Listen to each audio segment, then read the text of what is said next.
Hi everyone, see this problem. 6,000 రూపీస్ని అప్పుగా తీసుకుని 15% వడ్డీ రేటుతో 2 years 4 months కాలానికి ఎంత వడ్డీ చెల్లించాలన్నాడు. సో ఫార్ములా వేసుకుందాం. I is equal to PTR/100. So value substitution చేద్దాము. పీ వాల్యూ ఎంత 6,000, టైం పీరియడ్ ఎంత మనకి 2 years 4 months అన్నాడు.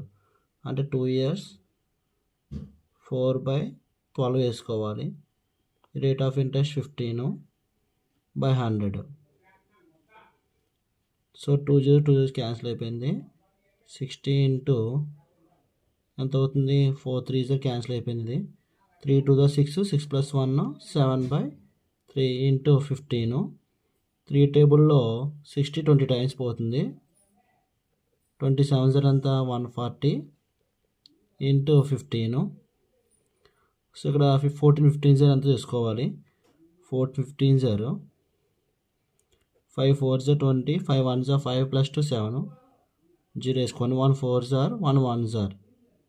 సో 0 11 2 1 0. సో 2 1 0, ఇక్కడ 0 ఉంది. సో 2100 అవుతుంది. సో ఇంట్రెస్ట్ ఎంత అవుతుంది, 2100.